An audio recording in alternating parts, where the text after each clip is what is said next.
Do not shoot that doe. Shoot that nubbin buck. Shoot a mature buck if you can. Do not shoot that doe.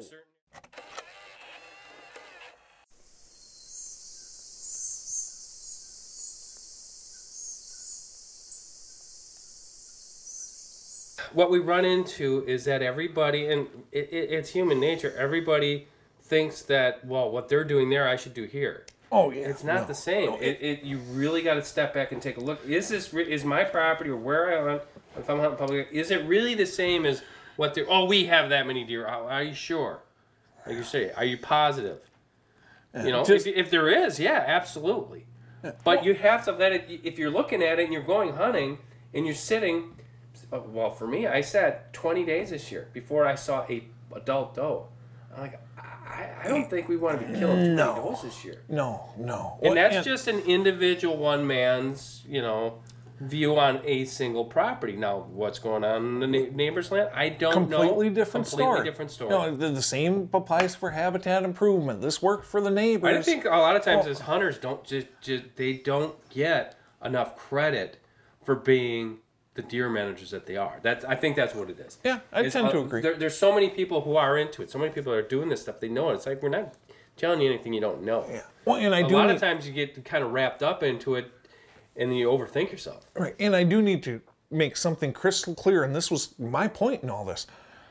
Under normal circumstances, I'm not telling these guys to go out and shoot nubbin bucks and yearlings. Yeah. And I'm doing this when the deer numbers are way too darn low for the exact same reason you're talking about. They were giving out tags like crazy. Well, if the state's giving out tags, we need to kill them.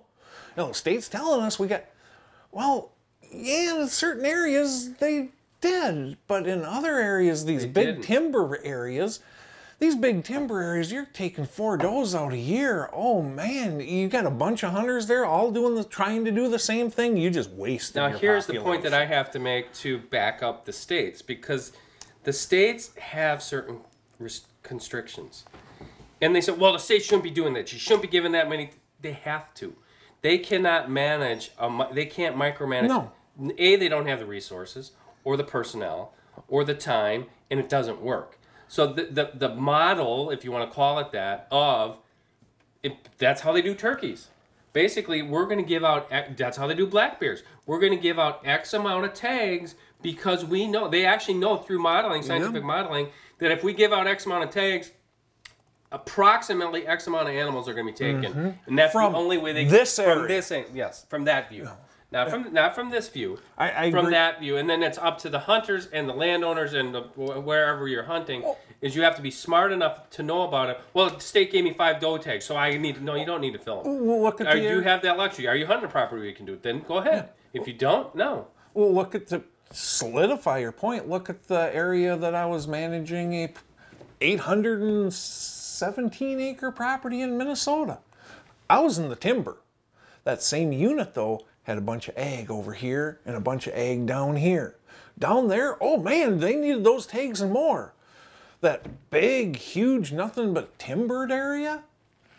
No. Not the same. Not the same. That's where they're looking at macro if, and we do not have to do this. We can just go out and have fun, for crying out loud. But if you want to try to dial this in, you got to look at the micro. Yeah, but that's on you. You darn that's right. That is 100% on the state. You. Nope. And it's an important point that needs to be made, because it's complicated. I mean, that part of it is complicated. It is and it isn't. Everything is brain surgery until you do it once. It doesn't. Well, no, it's not complicated for you to do it. But it's complicated to understand that this is why the system is in place. Exactly. The system is in place because it would cost gazillions of dollars to try to do it the way people think. Well, it's like, oh, well, you should only have, X amount of tags for that specific property, that specific part of your county. It's like, you can't do it that way. No. And at the same time, we are slashing their budgets over and over. I mean, you could, entire departments have been gutted. Oh, so that's borderline obscene what we're doing to our natural resources stewards. I'm going to jump up on a soapbox just for a second here. We are as a human race, as a race of hunters, We are being so incredibly pants on head stupid by letting the politicians start to take over. You know what you hate? You hate your state biologist. Don't give it to a governor. Right. Don't get replace the state biologist. I don't care if you think the governor and the House and the Senate for your state hung the flippin' moon.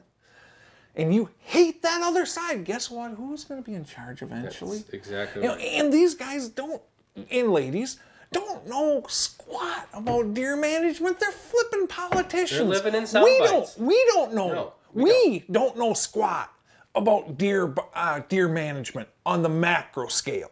We can on the micro, but not on the macro. So we're going to go in there. These politicians are going to listen to us. And all we're talking about is our 40, 80, 120, 300, heck, even 4,000 acre property, which is like spitting in the ocean and thinking you just raise the sea levels. It's nothing compared to the entire unit. You're 100% spot on, correct. You do not want to manage wildlife by the ballot box. And if you want to go down that slope, it's a slippery. Well, you're looking this dang far, and you know what's going to happen? Boom, that's going to hit you right up in the head. Yep.